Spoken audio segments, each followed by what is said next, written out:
Hello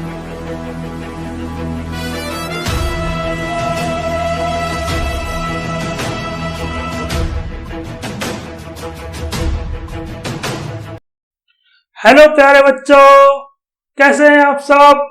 बढ़िया, हम भी बढ़िया। तो 12th क्लास का इलेक्ट्रोस्टैटिक चैप्टर में हम इलेक्ट्रिक फील्ड के अंदर आ गए थे। उसमें 7 वीडियो हम आ चुके हैं, आपने वो देख ली होंगी, है ना। अब हमारा जो नेक्स्ट लेक्चर है उसमें हम इलेक्ट्रिक फील्ड के बारे में और कुछ जानने वाले हैं। हम जानते हैं कि हर एक चार्ज इलेक्ट्रिक फील्ड बनाता है, जिसकी वजह से वह दूसरे चार्जेस पर फोर्स लगा पाता है। यानी कि एक चार्ज के आसपास इलेक्ट्रिक फील्ड होती है। उन इलेक्ट्रिक फील्ड को दिखाने के लिए हम इलेक्ट्रिक फील्ड लाइंस का प्रयोग करते हैं।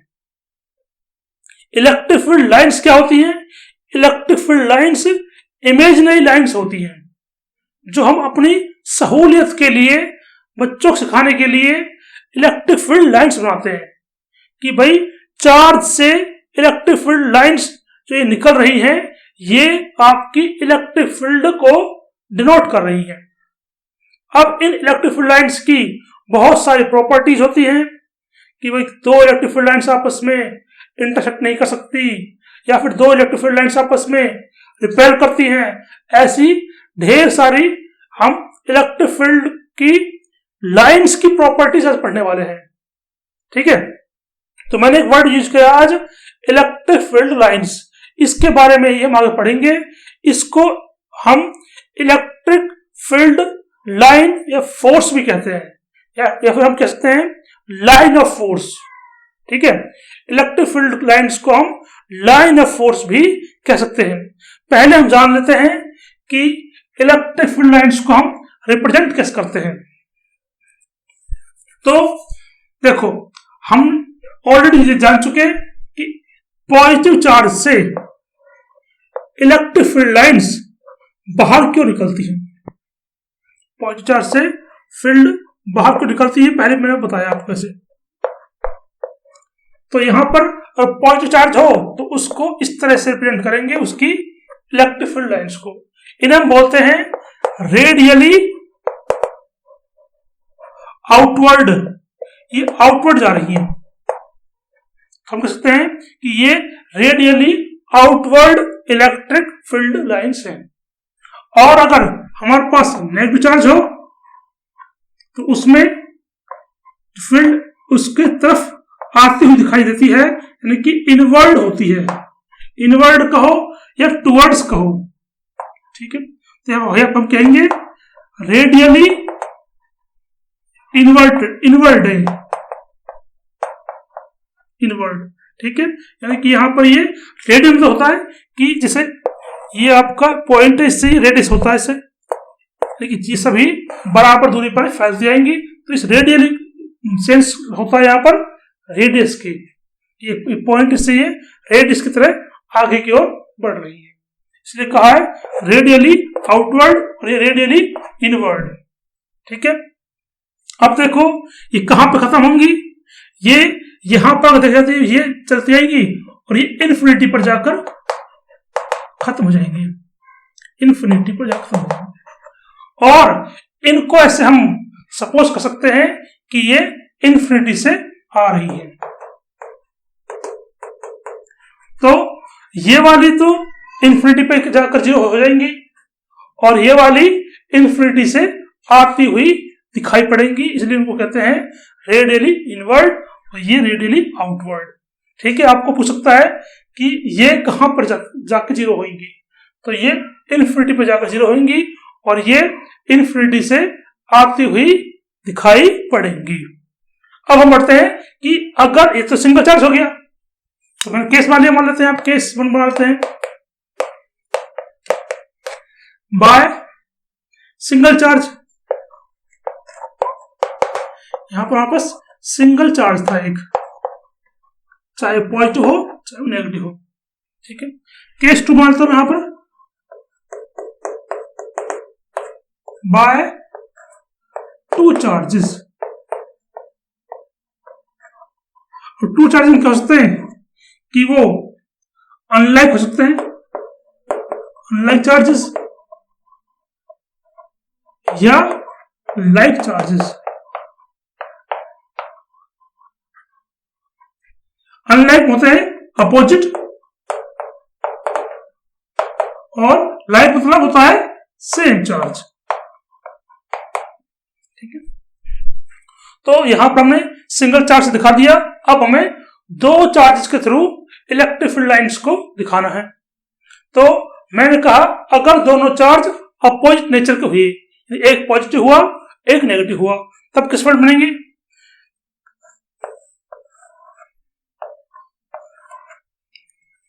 यहां से फील्ड निकलती दिखाई देंगी और इसमें इंटर करती हुई दिखाई पड़ेंगे इसे।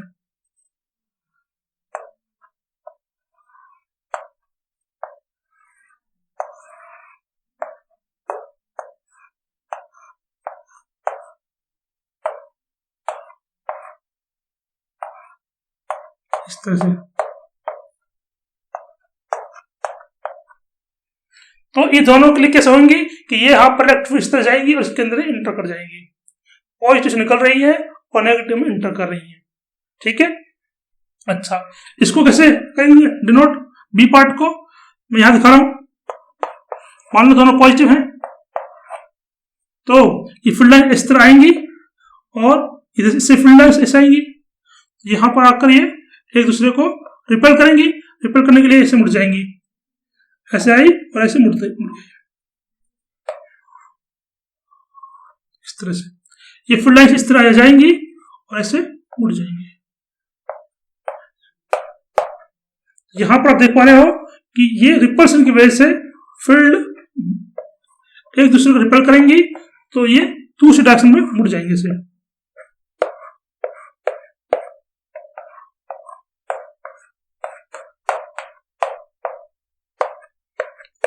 यहां पर देखो, यहां पर जिस तरह दोनों ऐसे आ रही है, ये आएंगी तो आएंगी, फिर ये पास जितने नजदीक आएंगी तो ये रिपेयर करेंगी, रिपेयर करते करते ऐसे मुड़ जाएंगी। समझ रहे हो? पहले ऐसे आई, फिर ये आपस में रिपेयर करती है, रिपेयर करके टच नहीं करेंगी, ये एक दूसरे ऐसे कर्व शेप में आ जाएंगी और ये इधर चली जाएंगी। यहां पर इस पॉइंट पर जीरो फील्ड रहेगी, इस पॉइंट पर क्या रहेगा? जीरो फील्ड रहेगी। इस पॉइंट को कहते हैं न्यूट्रल पॉइंट, इसको कहते हैं न्यूट्रल पॉइंट। ये कैसा पॉइंट है? ये पॉइंट वेयर इलेक्ट्रिक फील्ड क्या होती है? जीरो होती है। न्यूट्रल पॉइंट क्या होता है? A point where electric field is zero. ठीक है, ऐसे ही हम सिमिलरली आप नेगेटिव चार्जेस के लिए बना सकते हैं। हमारे पॉजिटिव चार्ज लिए हैं, आप चाहो तो नेगेटिव के लिए भी बना सकते हैं। ठीक है, ये तो हो गया चार्ज के थ्रू। अब हमारे पास और होती है, एक नाम सुनोगे आप, थर्ड केस मान लेते हैं। यहां पर एक नाम सुनोगे आप, uniform field, uniform electric field. और एक होता है केस नंबर, इसको मैं ये थर्ड है, ये फोर्थ मानता हूं, non uniform field, non uniform field. इनको भी हम ड्रॉ करते हैं। पहले आप ये सब ड्रॉ कर लीजिए, फिर मैं इन दोनों को ड्रॉ करके दिखाता हूं। यूनिफॉर्म इलेक्ट्रिक फील्ड क्या होती है, लिख देता हूं मैं आपके लिए। यूनिफॉर्म इलेक्ट्रिक फील्ड,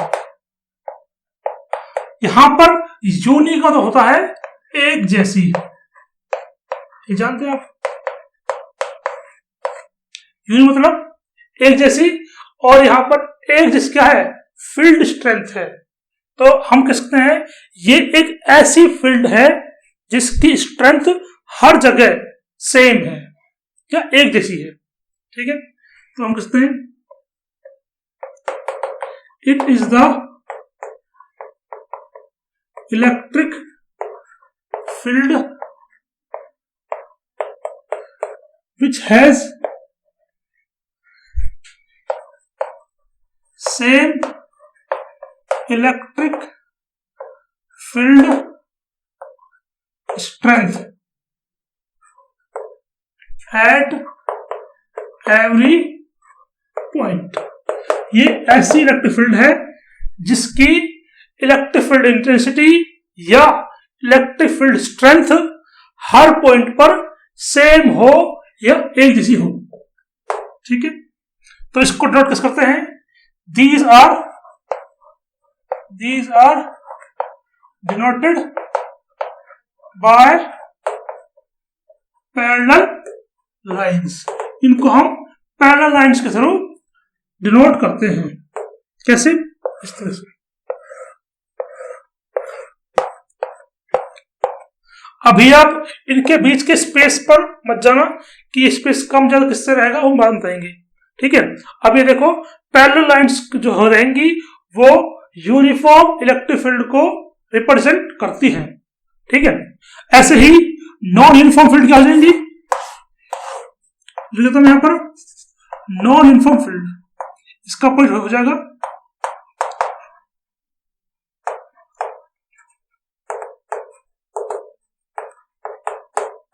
ये वो फील्ड है जिसकी फील्ड स्ट्रेंथ हर पॉइंट पर डिफरेंट है। सिंपल सी बात है, लिख लेते हैं।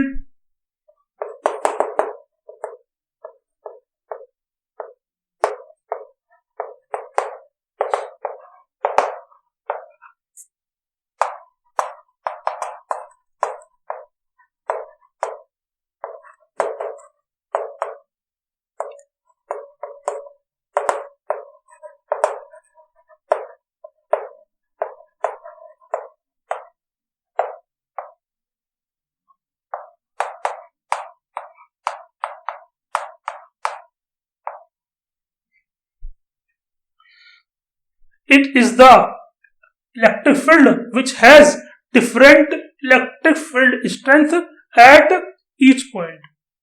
और इसको नोट किस करेंगे? It is denoted by non-parallel lines। non-parallel lines, इसको हम non-parallel lines से डिनोट करते हैं, जैसे कि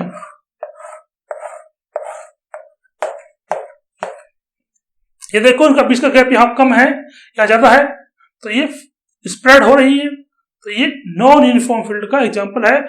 इसकी स्ट्रेंथ यहाँ पर इस पॉइंट पर अलग होगी, इस पॉइंट पर अलग होगी, तो इस P1 पॉइंट P2 पॉइंट पर इलेक्ट्रिक फील्ड डिफरेंट होने वाली है।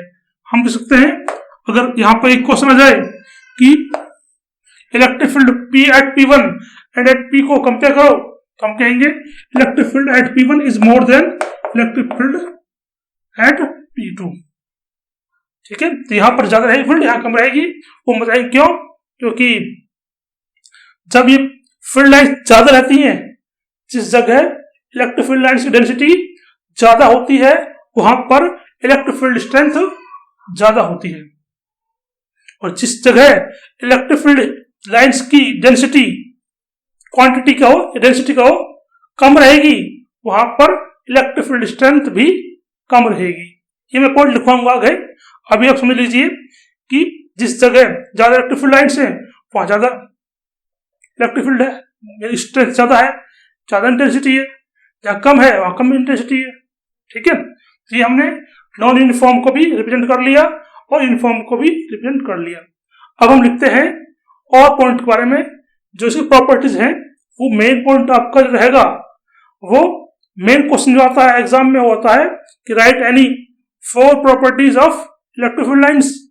ऐसे 2 मार्क्स में क्वेश्चन आता है, 1 मार्क्स में आता है, तो आपको 2-3 इलेक्ट्रिक फील्ड लाइंस की प्रॉपर्टीज याद रहनी चाहिए। हम आपको लिखवाते हैं। तो इलेक्ट्रिक फील्ड लाइंस की डेफिनेशन लिख लेते हैं, फिर हम प्रॉपर्टी लिखवाएंगे। यहां मैंने लिखी है डेफिनेशन कि these are the imaginary lines which are very important to describe the nature या बिहेवियर ऑफ चार्जेस। चार्ज का किस तरह बिहेव करेगा, कितना स्ट्रांगली वो अट्रैक्ट करेगा या कितना स्ट्रांगली रिपेल करेगा, उन सबको रिप्रेजेंट करने के लिए हमने इमेजिनरी लाइंस का यूज किया है, जो होती है इलेक्ट्रिक फील्ड लाइंस। इसको एक तरह और भी डिफाइन कर सकते हैं, वो ये है, it is the path around a charge drawn by a test charge when it is free to do so। ये क्या है? It is the path around a charge, यानी कि एक चार्ज के अराउंड, क्यों यहां पर मैंने चार्ज इस तरह से यहां पर मैंने बनाया, तो इस चार्ज के अराउंड कोई पाथ है जो ड्रॉन हुआ है। ड्रॉ किया है किसने? एक टेस्ट चार्ज ने, जब वो फ्री था टू डू सो, या फिर मूव करने के लिए। मतलब क्या इसका? अगर मैं एक चार्ज के, यहां पर एक चार्ज है, दो चार्ज है, एक Q1 एक Q2, अगर मैं बीच में एक टेस्ट चार्ज को Q0 को लाकर फ्रीली छोड़ दूंगा, तो क्या होगा? ये इस चार्ज की वजह से रिपेल होगा, इसकी वजह से मतलब अट्रैक्ट होगा, तो क्या होगा? तब ये मैंने यहां पे उसको लाकर छोड़ दिया, तो ये मूव करेगा अपने आप जो मूव करेगा, उससे जो एक पाथ बनेगा, वो पाथ आपकी इलेक्ट्रिक फील्ड लाइंस कहलाता है। इस तरह भी घुमाकर इस डेफिनेशन को पूछ लेते हैं, या कई किताबों में इस तरह लिखी होती है कि ये एक पाथ है जो कि एक टेस्ट चार्ज ने बनाया है जब वो फ्री था मूव करने के लिए अराउंड दिस चार्ज। ठीक है, ओके। तो ये दो डेफिनेशन चार्ज के बारे में हो गई है, इसके इलेक्ट्रिक फील्ड लाइंस के बारे में हो गई है। अब हम लिखते हैं properties of electric field lines. पहली प्रॉपर्टी तो वही है कि चार्ज, पॉजिटिव चार्ज से इलेक्ट्रिक फील्ड लाइंस आउटवर्ड आती है और नेगेटिव चार्ज से फील्ड इनवर्ड आती है। ठीक है, और दूसरी हो सकती है कि दो इलेक्ट्रिक फील्ड लाइंस आपस में रिपेल करती हैं, जिसकी वजह से वो आपने देखा था सेकंड केस में वो लाइंस कर्व हो गई थी, मुड़ गई थी, तो वो हम लिख लेते हैं यहां पर।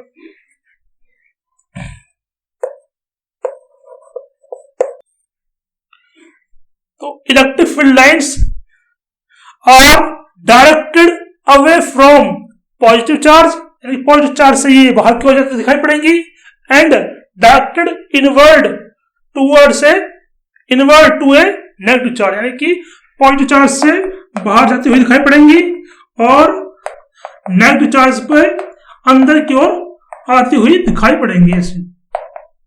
ठीक है, ये कह दे आपको। दूसरा क्या है कि these field lines exert A repulsion force on each other, ये जो फील्ड लाइंस है ये एक दूसरे पर रिपल्सन करती हैं, ये कभी भी एक दूसरे को टच नहीं करेंगी, पास में आएंगी तो रिपेल करेंगी, रिपेल होकर ये अपना पाथ को डाइवर्ट करके बदल लेंगी। ठीक है, तो ये होगी। अब मैं तीसरी लिख रहा हूं यहां पर, बोर्ड को मिटाकर आप ये नोट कर लीजिए। तो मैंने यहां पर कुछ और फील्ड की प्रॉपर्टी लिखी है, जिनमें क्या है, एक ये है कि strong field is represented by crowded lines या क्लोजर लाइंस, यानी कि स्ट्रॉन्ग फील्ड जो रहेगी उसको हम क्लोजर या क्राउडेड लाइन से डिनोट करेंगे, इस तरह से। और and weak field is represented by spreaded lines, यानी कि वीक फील्ड जो रहेगी वो दूर दूर वाई लाइन से रिप्रेजेंट की जाएगी। ऐसे यहां पर देखो, इतने से एरिया में ज्यादा लाइन दिख रही है, और अगर मैं इतना ही बड़ा एरिया यहां बनाऊं तो यहां पर कम दिख रही है, यानी कि ये बेसिकली डेंसिटी की बात है कि number of lines per unit area कितनी है, वो डिनोट करता है स्ट्रॉन्ग को और वीक को। अगर उस एरिया के अंदर ज्यादा इलेक्ट्रिक फील्ड लाइंस हैं तो स्ट्रॉन्ग फील्ड है, अगर उसी एरिया के अंदर कम फील्ड लाइंस है तो वीक है। ये मैं आपको ऑलरेडी बता चुका हूं, है ना। तो यहां पर देखो, यहां पर इतने एरिया में ज्यादा फील्ड है, इनको हमने क्राउडेड लाइन से दिखाया है, क्लोज लाइन बनाई है, ताकि ये स्ट्रॉन्ग फील्ड दिखाई दे। तो हम कह सकते हैं E1 इलेक्ट्रिक फील्ड, ये E2 electric field, E1 is stronger than E2। ठीक है, वो उसका मतलब हो गया। अगले क्या है कि tangent on A electric field lines gives the direction of electric field line at that point. यानी कि अगर हम जानते हैं कि इलेक्ट्रिक फील्ड लाइंस क्या है, ये पाथ है जो एक पॉजिटिव टेस्ट चार्ज के द्वारा ड्रॉ किया था जब वो फ्री था टू मूव करने के लिए हम छोड़ दिया उसे, तब उसने एक पाथ ड्रॉ किया, वो पाथ क्या है, इलेक्ट्रिक फील्ड है। मान लो ऐसे दिखा दे हमने, है ना। अगर आपको किसी एक पॉइंट पर, इस पॉइंट पर यहां पूछ लिया, ये देखो ऐसे में कई पॉइंट दे दिए, इन पॉइंट पर आपको इलेक्ट्रिक फील्ड की डायरेक्शन बतानी है। तो आप क्या करोगे, इस कर्व पर टेंजेंट ड्रॉ कर दीजिए, उस पॉइंट पर जो टेंजेंट की डायरेक्शन रहेगी वही उस पॉइंट पर इलेक्ट्रिक फील्ड की डायरेक्शन होगी। इसलिए वहां कहा है the tangent on the electric field lines gives the direction of electric field at that point. ठीक है, तो मान लो यहां पर ये देखो, यहां पर मैं इसे टेंजेंट बनाऊं इसे, तो यहां पर ये डायरेक्शन इसकी, यहां पर टेंजेंट बनाऊं तो ये आएगी, यहां पर बनाऊं तो यह इस तरह आएगी। तो अलग अलग पॉइंट पर A B C तीनों पॉइंट पे मैंने अलग अलग टेंजेंट बनाई, तो अलग अलग फील्ड की डायरेक्शन है ये, यहाँ पे ये डायरेक्शन, यहाँ पे ये डायरेक्शन। ठीक है, एक ये आ गई डायरेक्शन निकालने की तकनीक। ठीक है, अच्छा नेक्स्ट क्या है, नेक्स्ट ये है कि जब ये इलेक्ट्रिक फील्ड लाइंस आपस में टच होंगी या नहीं होंगी, तो यहां पर मैं कह दिया कि two electric field lines never intersect each other. दो इलेक्ट्रिक फील्ड लाइंस कभी भी इंटरसेक्ट नहीं होंगी। क्यों नहीं होंगी, because if they do so then there will be two direction at intersection point.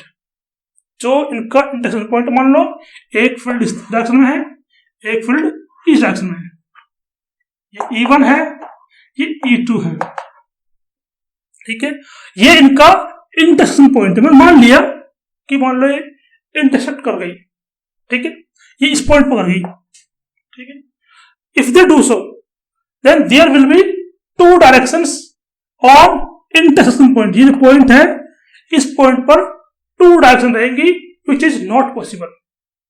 इसका मतलब यह है कि अगर आप इस पॉइंट पर खड़े हो और आपका डायरेक्शन इधर है ईस्ट की तरफ, तो आपके एक पॉइंट पर एक डायरेक्शन हो सकती है, मान लो ईस्ट है, आप उसी समय आपका चेहरा वेस्ट में या साउथ में नहीं हो सकता। ये क्या मतलब है कि अगर आप यहां खड़े हो, इधर देख रहे हो, तो एक समय पर एक पॉइंट पर आपकी डायरेक्शन एक हो सकती है। पर यहां पर क्या देख पा रहे हैं आप कि यहां पर ये टेंजेंट भी इधर है, उसी पॉइंट पर ये टेंजेंट भी है, तो दो टेंजेंट बने इस पॉइंट पर, एक इसके पाथ के ऊपर, एक इसके ऊपर। तो इस पॉइंट पर दो डायरेक्शन आ गई है। मैंने कह दिया कि एक समय पर एक पॉइंट पर किसी चीज की दो डायरेक्शन पॉसिबल नहीं है। अगर आपका चेहरा ईस्ट में है तो ईस्ट में कहेंगे, ऐसे कहेंगे कि आपका चेहरा ईस्ट में भी है, साउथ में भी है, ये तो पॉसिबल नहीं है ना। वही बात है कि दो डायरेक्शन एक पॉइंट पर पॉसिबल नहीं है, इसीलिए दो इलेक्ट्रिक फील्ड लाइंस आपस में इंटरसेक्ट भी नहीं करती। ठीक है, ये तो इसकी लैंग्वेज हो गई है, लेकिन इसके पीछे की जो साइंस है वो बता दिया कि दो इलेक्ट्रिक फील्ड लाइंस आपस में रिपेल करती हैं। ये है मेन साइंस। तो ठीक है, पर लिखने का ये तरीका है, तो आप ये लिख लेना, इसका स्क्रीनशॉट ले लो, फिर मैं एक दो प्रॉपर्टी और बची हैं वो भी लिखवा देता हूं आपके लिए। तो हमारे कुछ और दो तीन प्रॉपर्टी बाकी हैं, वो मैं लिख दिया आपके लिए, देख लो। यहां पर लिखा गया नेक्स्ट प्रॉपर्टी, वो लिखी है कि electric field lines start from positive charge and terminate at negative charge. मतलब क्या इसका कि पॉजिटिव चार्ज से इलेक्ट्रिक फील्ड निकलती है इस तरह से, और नेगेटिव चार्ज पर जाकर टर्मिनेट हो जाती है। इसका मतलब क्या है, दे डू नॉट मेक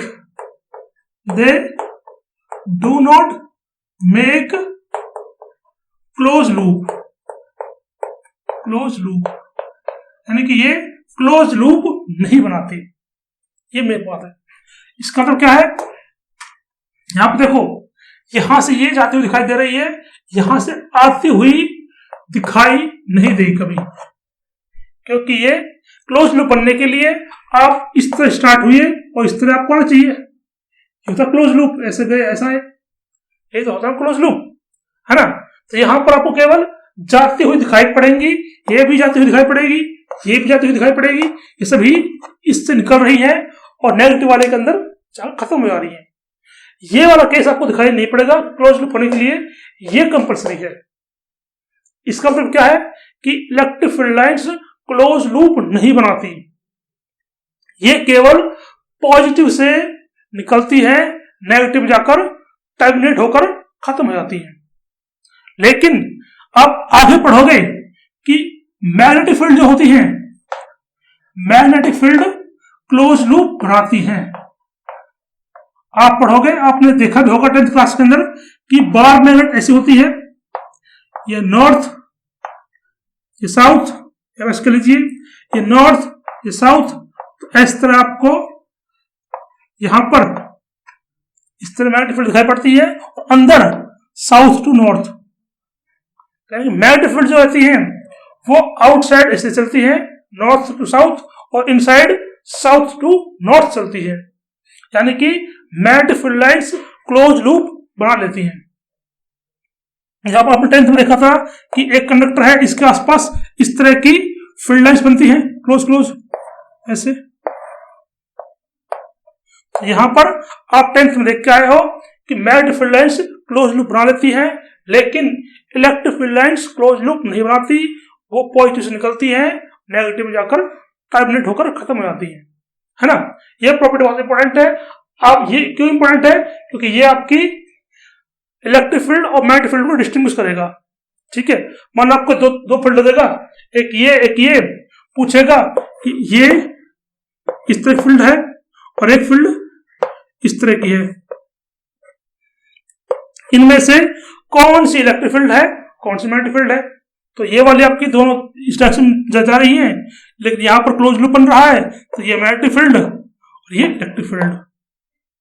ठीक है, तो ये इंपॉर्टेंट है ये वाला पॉइंट। नेक्स्ट क्या है, electric field lines are perpendicular to the surface of a conductor. मतलब क्या है, एक कंडक्टर हमारे पास, ये कंडक्टर यानी कि ये चार्ज कंडक्टर है।